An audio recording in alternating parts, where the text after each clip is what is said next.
আসসালামু আলাইকুম ভাইয়া, কেমন আছেন?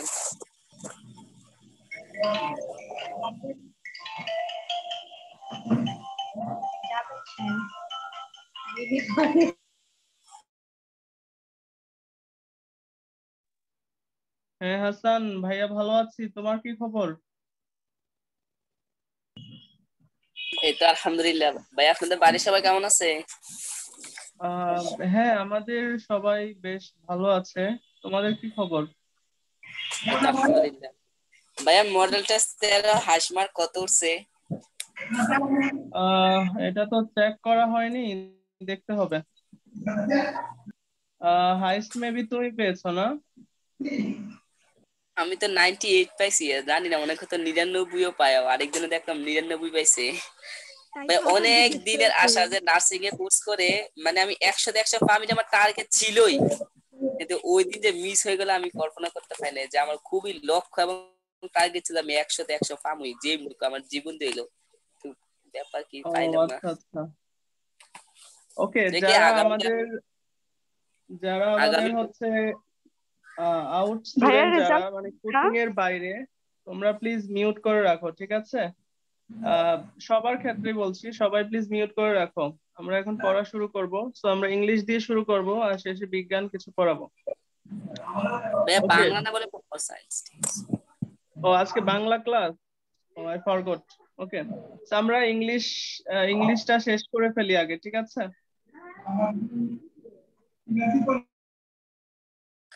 ভাইয়া, আমাদের কাছে রুল 15 পর্যন্ত আছে, বাকি যে রাইট ফর্ম অফ রুল গুলো আছে এগুলো একটু গ্রুপে দিয়ে দিয়েন, তাহলে আমরা আবার পড়তে পারবো। হ্যাঁ, দেওয়া হবে। সো কালকে লাস্ট ক্লাসের শেষের দিকে অনেকে ছিল না। তোমরা সিন্স এবং ফরের ব্যবহার নিয়ে অনেক কনফিউজড হও অনেক সময়। ওকে, সো এটা তোমাদেরকে আর কি ইজিলি জানাতে চাচ্ছি। সো সিন্স এবং ফরের ব্যবহার। সো আমরা সিন্স ব্যবহার করি নর্মালি হচ্ছে পয়েন্ট অফ টাইম, অর্থাৎ যেই সময় থেকে কোনো একটা কাজ শুরু হয়, ঠিক আছে? আহ যেই সময় থেকে কাজটা শুরু হয়, হতে থেকে বোঝালে আমরা সিন্স ব্যবহার করব, ঠিক আছে? এটা হচ্ছে একটা সময়ের নাম। সো যেমন পয়েন্ট অফ টাইম বলতে, যেমন দিনের যে কোনো একটা টাইম, যেমন 2টা 3টা 4টা 5টা 6টা 12টা 1টা, এরকম যে কোনো সময়ের নামের আগে আমরা সিন্স ব্যবহার করব। তারপর সপ্তাহের যে কোনো দিনের নাম, যেমন শনিবার রবিবার থেকে শুরু করে শুক্রবার পর্যন্ত যে কোনো দিনের নামের আগে আমরা সিন্স ব্যবহার করব, যেমন সিন্স মানডে, অথবা since Sunday, since Tuesday, since Wednesday. So এইভাবে যে কোনো দিনের নামের আগে আমরা সিন্স ব্যবহার করব। তারপর যে কোনো মাসের নামের আগে আমরা সিন্স ব্যবহার করব, যেমন সিন্স জানুয়ারি, সিন্স ফেব্রুয়ারি, সিন্স ডিসেম্বর। ওকে, সো ভাই এগুলো কি এরপর দেখো প্রিপোজিশন যে নাকি? কোনো, না না, সিন্স এবং পরের ব্যবহার, এটা মানে right form right form of ভার্বসের একটা ভার্বের অংশ। মধ্যে? হুম, এরপরে আমরা যে কোনো বছরের নাম, যেমন মনে করো 1971 বা 1952 বা যে কোনো সালের নাম, ঠিক আছে, এটার আগে আমরা সিন্স ব্যবহার করব। তারপর দিনের যে কোনো ভাগের নাম, যেমন সকাল, বিকাল, সন্ধ্যা, রাত্রি। সো এটা মর্নিং, ইভিনিং, নাইট, আফটারনুন, যে কোনো দিনের ভাগের নাম, অর্থাৎ দিনের যে কোনো একটা সময়ের নাম, সেটা মর্নিং, ইভিনিং বা নাইট বা আফটারনুন, যেটাই হোক, এটার আগে আমরা সিন্স ব্যবহার করব। সো সিন্স হচ্ছে পয়েন্ট অফ টাইম, অর্থাৎ যে সময় থেকে কোনো একটা কাজ শুরু হয় সেটার ক্ষেত্রে আমরা সিন্স ব্যবহার করি। আর আমরা ফর ব্যবহার করি মূলত ডিউরেশন অফ টাইমের ক্ষেত্রে। ডিউরেশন অফ টাইম মানে কি? এটা হচ্ছে, ধরো কোন একটা কাজ এতদিন যাবত বা এতদিন ধরে চলছে, ঠিক আছে, বা চলতেছিল, এটার ক্ষেত্রে আমরা ফর ব্যবহার করব। যেমন মনে করো তুমি 3 ঘন্টা ধরে কাজ করছো, হ্যাঁ, so you have been working for 3 hours বা ফর 8 আওয়ার্স, ফর 12 আওয়ার্স, তো যে কোনো আওয়ার্স এর সমষ্টি, ঠিক আছে, অর্থাৎ ডিউরেশন অফ আওয়ার্স। সো 3 ঘন্টা, 4 ঘন্টা, 10 ঘন্টা, 12 ঘন্টা, 24 ঘন্টা, এক্ষেত্রে আমরা ফর ব্যবহার করব। এরপর মনে করো দিনের সমষ্টি, ডিউরেশন অফ ডেইজ, মনে করো 3 দিন, 4 দিন, 5 দিন, 7 দিন, 12 দিন, 24 দিন, যে কোনো দিনের সমষ্টির ক্ষেত্রে আমরা ফর ব্যবহার করব। ওকে, দেন মাসের সমষ্টি, ডিউরেশন অফ মান্থস, এক্ষেত্রে আমরা ফর ব্যবহার করব, যেমন 12 মাস বা 24 মাস বা 9 মাস। Okay, so for 12 months, for 4 months, কিন্তু আমরা এখানে বলতে পারবো না যে সিন্স 12 মান্থস বা সিন্স 4 মান্থস, আমরা এটা বলতে পারবো না। So আমাদেরকে কি ইউজ করতে হবে এখানে? ফর ইউজ করতে হবে। Then duration of years, duration of years হচ্ছে মনে করো 10 বছর, 20 বছর, বা 50 বছর বা 100 বছর, 100 ইয়ার্স, সেরকম ইয়ার্স, ডিউরেশন অফ ইয়ার্স এর ক্ষেত্রে আমরা ফর ব্যবহার করব। So I hope it is clear to all of you. Since for নিয়ে আর কোনো কনফিউশন হবে তোমাদের? ভাইয়া মানে ফর মানে হচ্ছে সময় একক, মানে বলতে বলছে যেমন আমি একটি কাজ 1 থেকে 10 দিন পর্যন্ত করতেছি, বা আমি একটি কাজ 1 থেকে 10 বছর পর্যন্ত করতেছি, মানে আর হুম, সময়ের মধ্যে কি ফর বসবে নাকি? এই তো, এটা হচ্ছে ডিউরেশন অফ টাইম। যেমন তুমি যদি 2 মাস ধরে করতেছো বা 7 দিন ধরে করতেছো বা 5 ঘন্টা ধরে করতেছো বা 50 বছর ধরে করতেছো, এটা হচ্ছে টোটাল ডিউরেশন অফ টাইমের ক্ষেত্রে আমরা ফর ব্যবহার করি। আর কোন একটা কাজ যেই সময় থেকে শুরু হয়েছে সেই ক্ষেত্রে আমরা সিন্স ব্যবহার করি, যেগুলো এক্সাম্পলে দেয়া আছে এখানে, ঠিক আছে। এই ক্ষেত্রে আমরা জি ভাই। সিন্স ব্যবহার করব এবং এই ক্ষেত্রে আমরা ফর ব্যবহার করব। ভাইয়া একটা ওকে, উদাহরণ নাও। দিলে তো না? হুম। ভাইয়া একটা উদাহরণ ফর ওকে, ব্যবহার করে। উদাহরণ ইন সেন্টেন্স দেখো। It has been raining since morning. Okay. It has been it has been raining since morning যদি বলি, অথবা it has been raining since মনে করো 2 p.m. ঠিক আছে, অথবা it has been raining since Monday, অথবা মনে করো it has been raining since মনে করো আহ, মনে করো তুমি অন্য একটা দেশে বাস করো, সেখানে সারা বছরই বৃষ্টি, মনে করো সেখানে 2000 সাল থেকে বৃষ্টি। So it has been raining since 2000, অথবা it has been raining since আহ জানুয়ারি, জানুয়ারি থেকে মনে করো বৃষ্টি হচ্ছে, ঠিক আছে। তো এইসব ক্ষেত্রে আমরা কি ব্যবহার করব? সিন্স, অর্থাৎ যেই সময় থেকে কোন একটা কাজ চলছে বা শুরু হয়েছিল সেক্ষেত্রে আমরা সিন্স ব্যবহার করব। একই বাক্যে আবার দেখো, ইট হ্যাজ,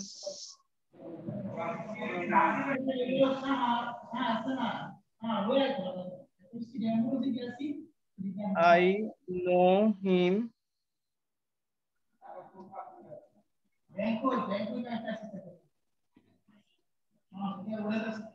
ওকে, মনে করো he has been known to me He has for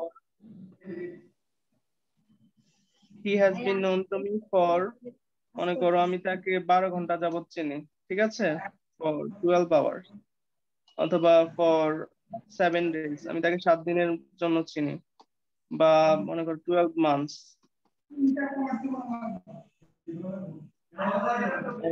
মনে করো 1 year। ভাইয়া আমাদের মধ্যে কি ইশরাত মুক্তি ক্লাস করে না? আমি তার সাথে যোগাযোগ করার চেষ্টা করেছি, সে ক্লাস করে না, বলছে কি প্রবলেম, ডোন্ট নো। ওকে, তো তোমরা এভাবে বাক্য তৈরি করতে পারো, ঠিক আছে, যে কোনো বাক্য। তো যদি কোনো কাজ আমরা বুঝতে পারি যে কোন সময় থেকে শুরু হয়েছে, অর্থাৎ ওই সময় থেকে বা হতে শুরু হয়েছে, সেক্ষেত্রে আমরা সিন্স ব্যবহার করব। আর যদি আমরা দেখি ওই কাজটা কত ঘন্টা বা কত দিন বা কত মাস ধরে চলছে, যাবত ধরে চলছে বোঝায়, সেক্ষেত্রে আমরা ফর ব্যবহার করব। ওকে, okay, so I would like to go back ভাইয়া to our grammar rules. ভাইয়া হ্যাঁ, ভাইয়া বিফোর আফটার এর রুলসটা আবার একটু রিপিট করেন না। ওকে, সো বিফোর আফটার হচ্ছে, বিফোর এর আগে অলওয়েজ পাস্ট পারফেক্ট এবং বিফোর এর পরের অংশটা পাস্ট ইনডিফিনিট টেন্স হবে, এবং আফটার এর পরের অংশটা পাস্ট পারফেক্ট এবং আফটার এর আগের অংশটা past indefinite. Say for example, if I write here, wait, before after দেখো, যেমন যে কাজটা আগে সংগঠিত হয় সেটা past perfect, ওকে, যেটা আগেরটার পরে সংগঠিত হয় সেটা past indefinite। তো প্লিজ কেউ সাউন্ড করবে না, ঠিক আছে, নাহলে ক্লাস থেকে রিমুভ করে দেওয়া হবে। ওকে, যারা লিখতে পারবে example, please write in the chat box, ওখানে একটা চ্যাট বক্স আছে, কেউ চাইলে এক্সাম্পল লিখতে পারো। যেমন I had gone, okay, I had reached to the station before it started raining. Okay, so Tuba, can you tell me which one is past perfect and which one is past indefinite?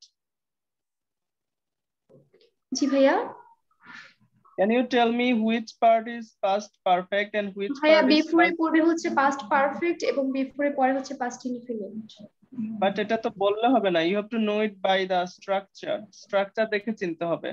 তো দেখো, জি I had reach to the station, এখানে before দ্বারা যুক্ত আছে বাক্যটা, so এটার বাম দিকের অংশটা মানে আগের অংশটা হচ্ছে পাস্ট পারফেক্ট, কিভাবে চিনবো, স্ট্রাকচার দেখতে হবে। সো এখানে সাবজেক্ট হ্যাড প্লাস, থাকবে সব সময় পাস্ট পারফেক্ট এর সাবজেক্ট প্লাস হ্যাড প্লাস মূল ভার্বের পাস্ট হ্যাঁ, মূল পার্টিসিপল। ভার্বের past participle form mean V3, and বাকি অংশটা দেখো, it started raining, so it started raining, it subject started, plus past form plus object. হ্যাঁ, সো ইট স্টার্টেড রেইনিং, বৃষ্টি হওয়া শুরু করলো। তো আমি স্টেশনে পৌঁছার পূর্বে, সরি, আমি স্টেশনে পৌঁছার পূর্বে হচ্ছে কি, আগে আগে কোন কাজটা সংঘটিত হয়েছে, I had reach the station, আমি বৃষ্টি হওয়ার স্টেশনে পূর্বেই আমি পৌঁছানোর স্টেশনে পরে পৌঁছেছিলাম। হুম, হ্যাঁ তাহলে আগে কোন কাজটা হয়েছে, আগে কি আমি স্টেশনে পৌঁছেছি নাকি বৃষ্টি হয়েছে আগে? ভাইয়া স্টেশনে পৌঁছেছি তারপর বৃষ্টি হয়েছে। রাইট। এখন এই সেম বাক্যটা যদি আমি আফটার ব্যবহার করে লিখতে চাই তাহলে কিভাবে লিখবো, হু তাহলে ক্যান টেল বিপরীত মি? হয়ে যাবে। আচ্ছা ভাই, বিফোর আফটার তো হচ্ছে বিপরীত দুইটার। হ্যাঁ, বিফোর মানে হচ্ছে আগে আর আফটার মিন্স পরে।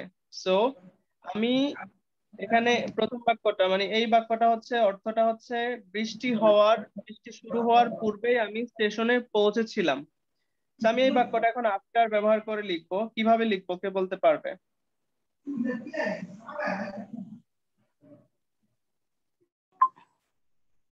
ভাইয়া বিফোরের গেটে আফটার লেখা যায় মানে নো, বিফোরের জায়গাতে আফটার লিখলে ভুল হবে, তাহলে ভাইয়া হবে আই রিচড হ্যাঁ হবে after station I had before the station then after started it raining. একজন বলো, সবাই বললে হবে না, please say one person. Sumana বলো।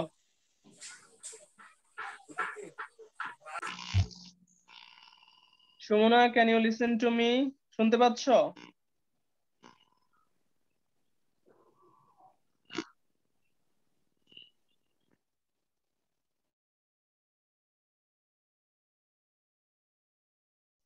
ওকে, so let me help you. How can you tell it? দেখো, সো আমরা জানি বিফোর এর আগের অংশ পাস্ট পারফেক্ট হলে বিফোর এর পরের অংশ পাস্ট ইনডিফিনিট হয়, ঠিক তেমনি ভাবে আফটার এর পরের অংশ পাস্ট পারফেক্ট হবে এবং আফটার এর আগের অংশ পাস্ট ইনডিফিনিট হবে। তাহলে হ্যাঁ, মিম ঠিকভাবে লিখেছে। তাহলে I reached to the station, TION, after it had started raining. Okay, so দেখো আমাদের বাক্যটার পার্থক্যটা হচ্ছে আফটার দ্বারা যদি বাক্যটা যুক্ত থাকে তাহলে আমরা জানি আফটার এর পরের অংশটা পাস্ট পারফেক্ট হবে এবং আফটার এর আগের অংশটা পাস্ট ইনডিফিনিট হবে, right? So I reach to the station, এটা এটা কোন টেন্সের বাক্য? First indefinite tense. Past indefinite. Indefinite tense. তাহলে আমাদের রুল অনুযায়ী আফটার পরের অংশটা কি হওয়া উচিত? First perfect tense. Past perfect tense. Very good. So I reached to the station after it had started raining. Okay. So এটা হচ্ছে before ভাইয়া after ভাই এর একটু rule. বলবেন আফটার এর পরে কি পাস্ট পারফেক্ট হবে? Always after এর পরে past perfect, After after পরে এর past আগে perfect. past indefinite. Past Okay. indefinite. আর বিফোর এর আগে? You can see স্ক্রিনে দেখো কি হয়েছে। before এর আগে Before past হচ্ছে past perfect। perfect এবং পরে হচ্ছে past indefinite. হ্যাঁ, Past ঠিক perfect আছে। পরে past before এর উল্টা বিফোর রুল আগে হচ্ছে হচ্ছে আপনার পাস্ট after. পারফেক্ট আর বিফোর এর পরে হচ্ছে আপনার পাস্ট ইনডিফিনিট নাকি? Right, right. Okay. বিফোর এর, আমি আবারও বলছি, বিফোর এর আগে অলওয়েজ পাস্ট পারফেক্ট টেন্স হবে এবং বাকি অংশটা পাস্ট ইনডিফিনিট। আর বিফোর এর বিপরীত রুল হচ্ছে আফটার, আফটার এর আগের অংশটা পাস্ট ইনডিফিনিট হয় আর আফটার এর পরের অংশটা পাস্ট পারফেক্ট হয়ে থাকে। ওকে, তো তোমরা চাইলে বিফোর আফটার ইউজ করে এক্সাম্পল লিখতে পারো, নো প্রবলেম। যেমন রুগী আসার পূর্বে ডাক্তার আসার পূর্বে রুগী মারা গেল। ও ইউ ক্যান ফাইন্ড লাইক আমি স্কুলে যাওয়ার পূর্বেই ঘন্টা বাজলো, এই জাতীয় এক্সাম্পল চিন্তা করতে পারো। এছাড়া তোমরা যে কোনো এক্সাম্পল চাইলে লিখতে পারো। সো ক্যান ইউ রিমেম্বার আমরা কোন রুলে ছিলাম লাস্ট ক্লাসে? আই গেস আমরা 22 পর্যন্ত কমপ্লিট করেছি। 22. আমরা আজকে 23 থেকে ভাইয়া শুরু করব।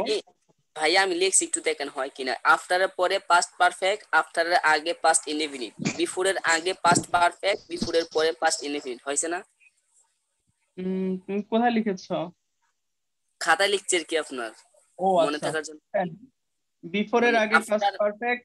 হ্যাঁ, বিফোর এর আগে পাস্ট পারফেক্ট আর আফটার এর পরে পাস্ট পারফেক্ট। বাংলাতে যদি সহজে মনে রাখতে চাও সেটা হচ্ছে আগের আগে পাস্ট পারফেক্ট, পরের পরে পাস্ট পারফেক্ট।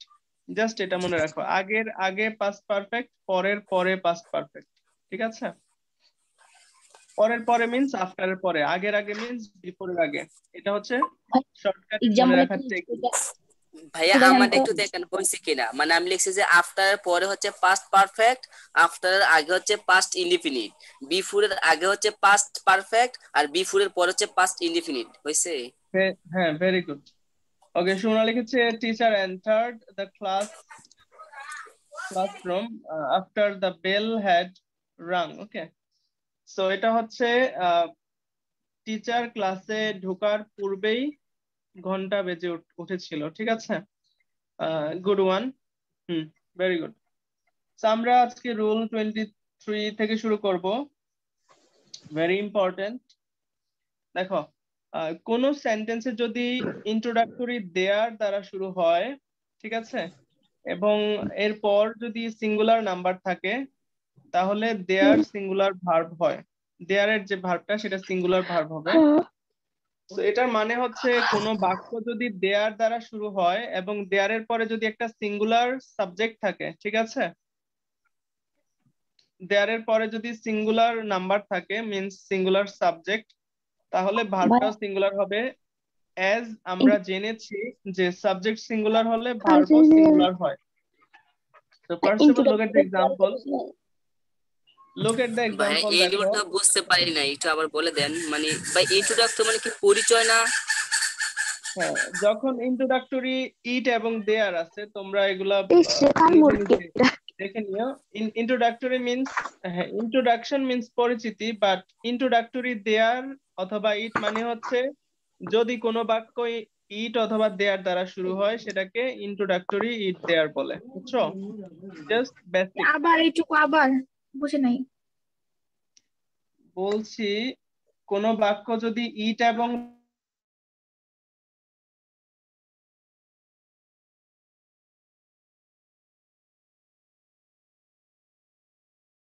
ভাইয়া মিউট হয়ে গেছেন। ভাইয়া শোনা যায় না।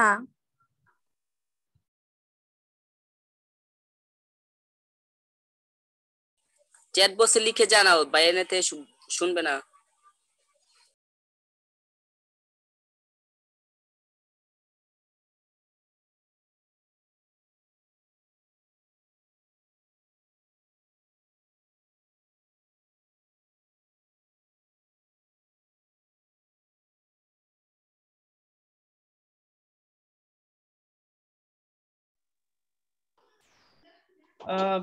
ওকে, সো সবাই কি আমাকে শুনতে পাচ্ছ?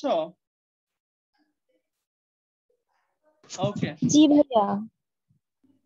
ওকে, সো যেটা বলছিলাম, দেয়ার ইন্ট্রোডাক্টরি দেয়ার এটা আসলে আলাদা কিছু না। ইন্ট্রোডাক্টরি ইট এবং দেয়ার একটা চ্যাপ্টার আছে English গ্রামারে।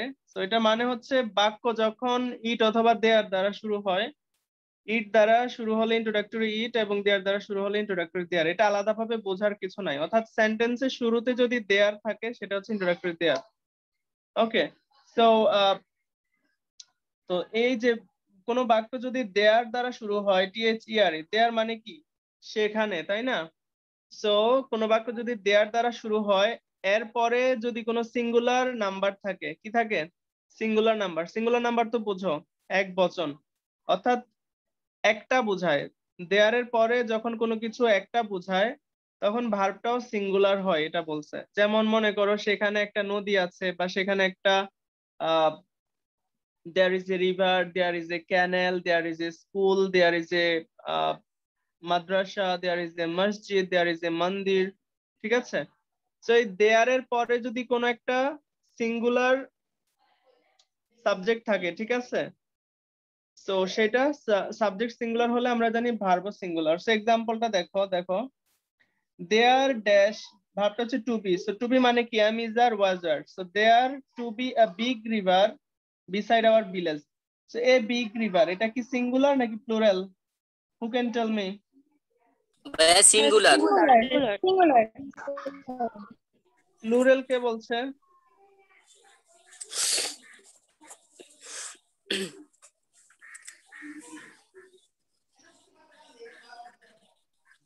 Okay, so there to be a big river. So there to be a big river. So দেখো there এর পরে যে একটা সাবজেক্ট আসছে, এটা কি সিঙ্গুলার নাকি প্লুরাল? সিঙ্গুলার। সিঙ্গুলার। সিঙ্গুলার। হ্যাঁ, সাবজেক্ট যদি সিঙ্গুলার হয় তাহলে ভার্বটাও কি হওয়ার কথা? সিঙ্গুলার। সিঙ্গুলার হবে। তো এখানে তাহলে অ্যানসার কি হবে? এটা সিঙ্গুলার ভাইয়া। হ্যাঁ, ভাই সিঙ্গুলার। এটা বুঝতে পারতেছেন যে মানে টু বিটা, মানে এটা তো বুঝলাম যে সিঙ্গুলার, এখন টু বি পরিবর্তে কে যেন মাথা আসতেছে না, একটু বলে দেন আবার। টু বি মানে হচ্ছে বি ভার্ব, আর ওয়াজ ওয়্যার। টু বি গত ক্লাসে তো বললাম, এটা কি নতুন কথা? টু বি মানে হচ্ছে এখানে নিজ হবে। am, is, are, was, were, যে কোনো একটা হবে, ঠিক আছে? So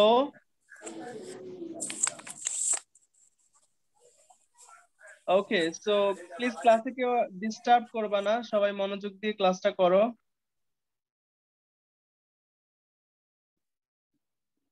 Okay, so there to be a big river. So a big river, tell me, a big river beside our village. আমাদের গ্রামের পাশে একটা বড় নদী ছিল বা নদী আছে। ঠিক আছে, সো এখানে তুমি ইজ অথবা ওয়াজ যে কোনো একটা ব্যবহার করতে পারবা। যদি বলো আছে এখন নাই, আসলে নদী কি বিলীন হয়ে যায়? বিলীন হয়ে যায় না, হয়তো শুকিয়ে যায় বা আহ, ভরাট হয়ে যায় অনেক সময়। সো এখানে ইজ অথবা ওয়াজ, অর্থাৎ ইজ এবং ওয়াজ কি সিঙ্গুলার ভার্ব, তাই না? আর এবং ওয়ার হচ্ছে প্লুরাল ভার্ব। এটা কি বুঝো মানে Hasan? There was a big river beside our village, এভাবে। যে কোনো একটা হবে, এখানে ইজও দিতে পারো ওয়াজও দিতে পারো, তবে প্রশ্নের অ্যান্সারে তোমাকে দেখতে হবে সেখানে কি কি অপশন আছে, ঠিক আছে? তো তোমাকে বেসিক্যালি যেটা হবে এটা হচ্ছে ভাইয়া আমাদের প্রশ্নে কি থাকবে যে দেয়ার টু বি, মানে মানে যেটা লেখা থাকে, মানে টু বি থাকলে আমরা বুঝবো যে এখানে কোনো এম ইজ বা এম ইজ আর অথবা ওয়াজ ওয়ার বসবে নাকি? হ্যাঁ, ব্র্যাকেটের ভার্বের জায়গাতে যদি দেখো টু বি লেখা, টু বি মানে এখানে বি ভার্ব হবে, অর্থাৎ am is are was were এর যে কোনো একটা হবে। তবে তোমাকে এখানে আবার গ্রামাটিক্যাল রুল গুলো ফলো করতে হবে। সো সে ফর এক্সাম্পল আমরা শিখলাম যে সাবজেক্ট সিঙ্গুলার হলে আমাদের কি ভার্ব সিঙ্গুলার হয়, okay? Subject plural verb plural. So দ্বিতীয় এক্সাম্পলটা দেখো, there to be a lot of work left for us. So there এর পরে যদি আমরা আবার বাকি অংশটা দেখো, দেয়ার এর পরে যদি প্লুরাল নাম্বার থাকে তাহলে ভার্ব প্লুরাল হয়। সো এটা যেটা আমরা আগে থেকে বেসিক্যালি জানি সেটা হচ্ছে subject singular verb singular, subject plural verb plural. So now tell me Hasan, there to be a lot of work left for us. আমাদের এখন অনেক কাজ বাকি পড়ে আছে। There to be a lot of work left for us, আমাদের এখন অনেক কাজ বাকি পড়ে আছে। So a lot of work, এটা কি সিঙ্গুলার নাকি প্লুরাল বলো তো? ভাইয়া প্লুরাল। প্লুরাল। প্লুরাল। তাহলে সাবজেক্ট প্লুরাল, Plural. তাহলে প্লুরাল। এখানে তুমি ভাবটা প্লুরাল হবে। হ্যাঁ, তো তুমি এখানে কিন্তু আরও ইউজ করতে পারো, এ আর ই আর, ঠিক আছে? দুইটা যে কোনো একটা। যদি এটা অতীতে বোঝাও তাহলে ওয়ার হবে, যদি প্রেজেন্টে বোঝাও তাহলে আর হবে। আর হবে। তো there are a lot of work left for us, okay? সবাই কি বুঝছো এই রুলটা? জি ভাইয়া স্যার। আমি একটা একটু বলি, ভাইয়া আর হচ্ছে প্লুরাল না? ওয়ার এবং আর হচ্ছে প্লুরাল, এম ইজ ওয়াজ এগুলো হচ্ছে সিঙ্গুলার। ওকে, আমি বলে দিচ্ছি, দেখো টু বি, ঠিক আছে? টু বি এটা হচ্ছে এম ইজ ওয়াজ হচ্ছে কি সিঙ্গুলার, সিঙ্গুলার। আর তোমার ওয়ার। অয়ার আর আর হচ্ছে কি ওয়ার plural, ঠিক আছে? প্লুরাল। এগুলো you should know this, right? Okay, সবাই কি বুঝছো? না জি বুঝলে জি ভাইয়া। একদম পানির মতো সহজ, ঠিক আছে?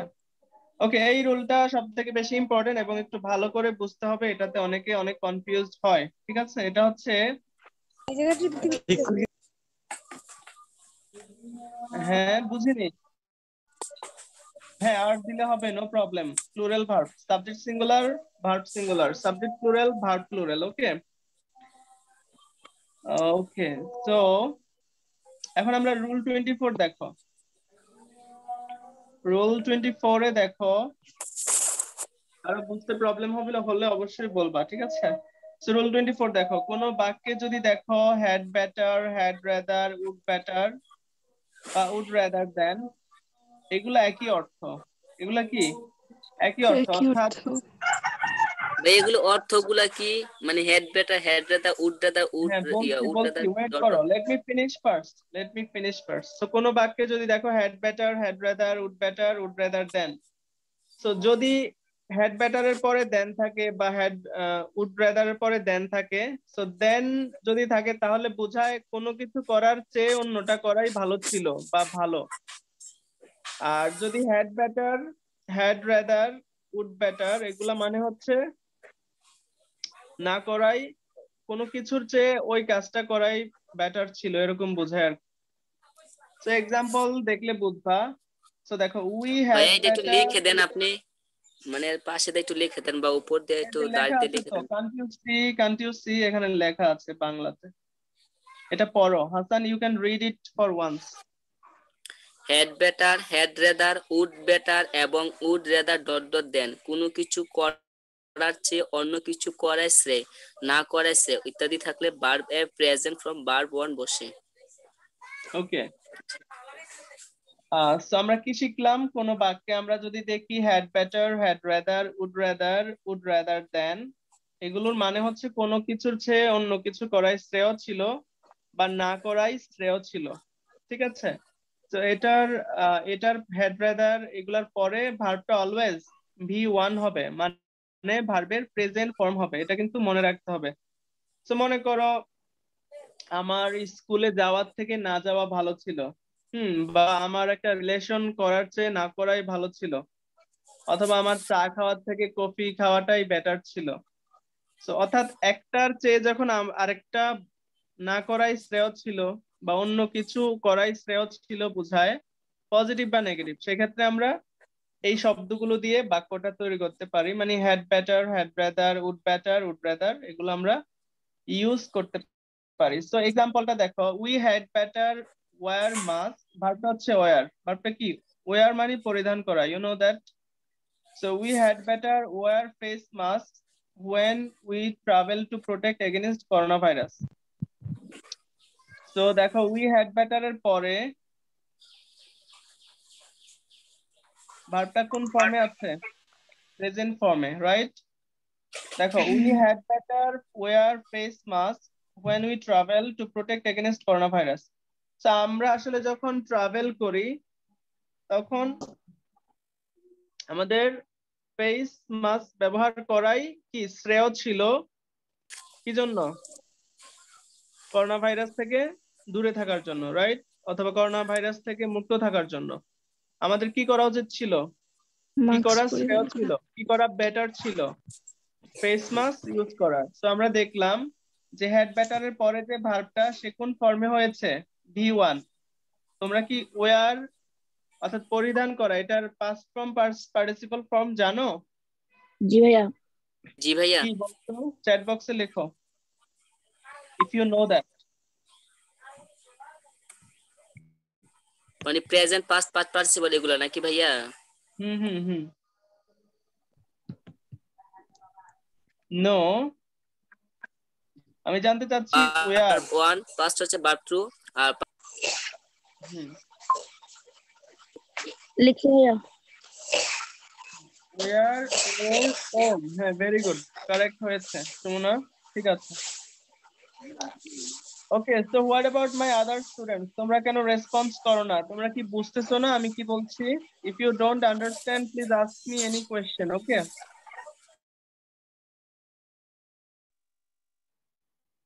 ওকে, সো আমরা শিখলাম অর্থাৎ কোনো কিছুর চেয়ে কোনো কিছু করাই শ্রেয় ছিল বা না করাই শ্রেয় ছিল বোঝাতে আমরা এই শব্দগুলো ব্যবহার করতে পারি, তবে এই শব্দগুলো শেষে ভার্বটা প্রেজেন্ট ফর্ম হবে।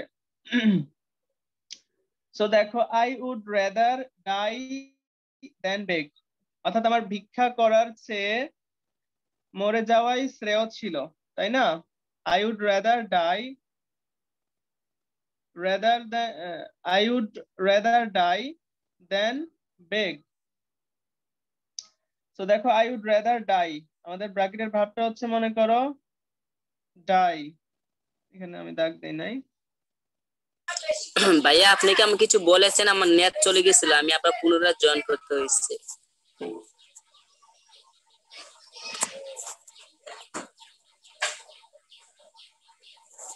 ভাইয়া হ্যাঁ, আমার কিছু বলেছেন, আমার নেট চলে গেছিল, আমি আবার পুনরায় জয়েন করতে হয়েছিল।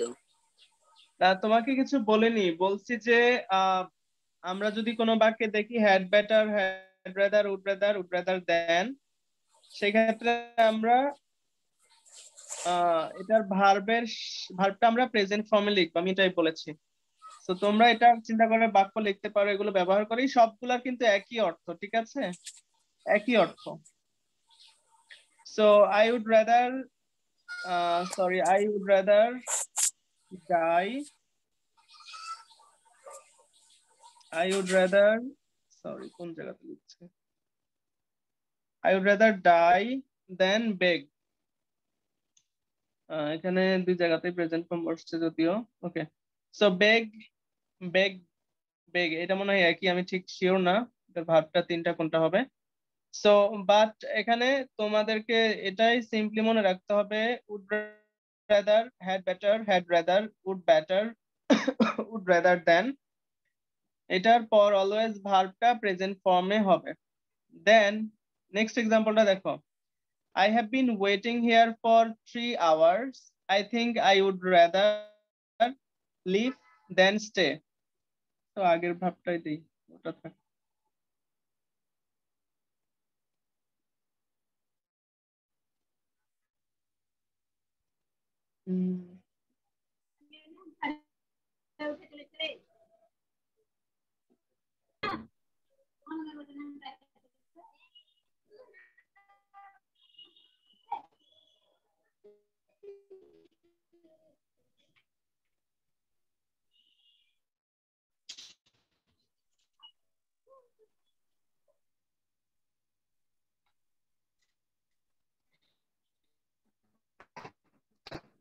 ওকে, সো আমাদের মেবি প্রথম 40 মিনিট এখনই শেষ হবে।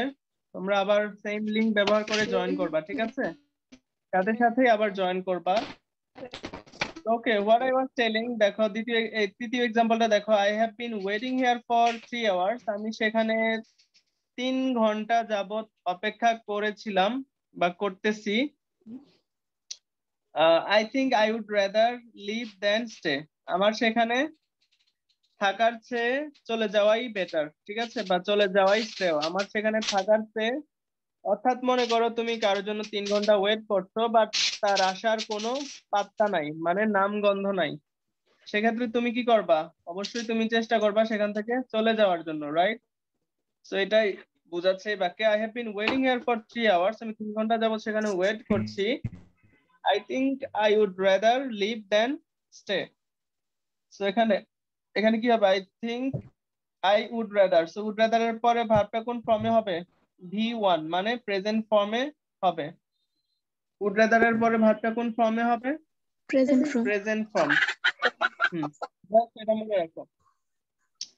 এর পরের এক্সাম্পলটা যদি দেখো, we would rather go for dinner after the show. তাহলে আমাদের একটা শো আছে, ডিনারের পর একটা শো আছে। We would rather go for dinner after the show. So ওই শো এর পরে আমাদের কোথায় কি করতে যাওয়া উচিত? ডিনারে যাওয়াটাই কি শ্রেয়। শো এর পরে আমাদের ডিনারে যাওয়াটাই শ্রেয়, সেটা বোঝাচ্ছে। So I would rather go. So এখানে কি গোই থাকবে, অর্থাৎ উড রাদার এর পরে আমরা ভার্বটা প্রেজেন্ট ফর্মে রাখি। So I would rather go for dinner after the show. আমার শো এর পরে ডিনারে যাওয়াই শ্রেয়, এটা বোঝাচ্ছে। দেন যদি লাস্ট এক্সাম্পলটা দেখো, and I last felt, আমি শেষে মনে করলাম, I would better be able to contribute by being in the Navy. অর্থাৎ মানে তুমি একটা সময় রিয়েলাইজ করলা যে তোমার নেভিতে কন্ট্রিবিউট করা, মানে নেভিতে জয়েন করাই, অথবা নেভিতে কোনো কিছু লাইক সার্ভিস দেওয়াটাই তোমার কি শ্রেয় ছিল। আহ ঠিক আছে, মানে তুমি নেভি হয়ে নেভিতে কোনো একটা কন্ট্রিবিউশন করাটাই তোমার কি শ্রেয় ছিল, এটা বোঝাচ্ছে। সো তাহলে উড ব্যাটারের পরে কি হবে? এটা যা আছে তাই থাকবে, বি এবল টু। ঠিক আছে, বি এবলই থাকবে, যেহেতু আমরা ভার্বের কোনো পরিবর্তন করি না, প্রেজেন্ট ফর্মই থাকে। So and I felt I would better be able to contribute by being in the Navy। অর্থাৎ আমি একসময় মনে